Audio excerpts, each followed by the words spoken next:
গৃহপ্রবেশের পুজোয় পঞ্চদেবতার মাঝে ভগবান শিবকে মধ্যমণি হিসাবে পুজো উৎসর্গ করা হচ্ছিল। হ্যালো এভরিওয়ান, আমি শুভ ক্যাটারিং সার্ভিস বয়ের কাজ করি। একদিকে যেমন গৃহপ্রবেশের পুজো চলছিল, অপরদিকে দুপুরে খাওয়ার সময়ও হয়ে গেছিল। তাই আমরা এখন চেয়ার টেবিল সেট করে নিয়েছি ঘরের ভেতরে। এই ঘরে মাত্র 4টে টেবিল, মানে 16 জন বসে একসঙ্গে খেতে পারবে। আজকে নতুন বাড়ির গৃহপ্রবেশে লাঞ্চের আইটেম ছিল সম্পূর্ণভাবে নিরামিষ।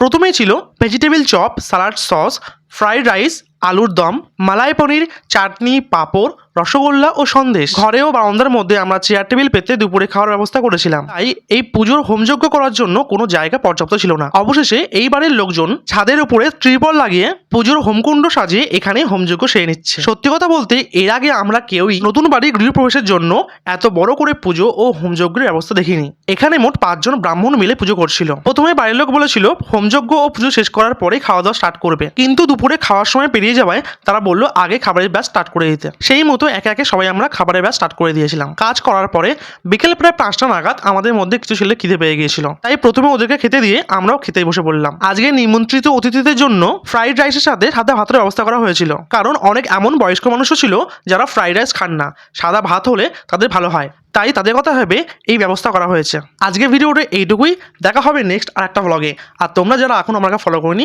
প্লিজ একটু ফলো করে দাও, যাতে আমরা এরকম আরও ভিডিও তোমাদের সামনে তুলে ধরতে পারি। আর কমেন্ট করতে একদম ভুলো না।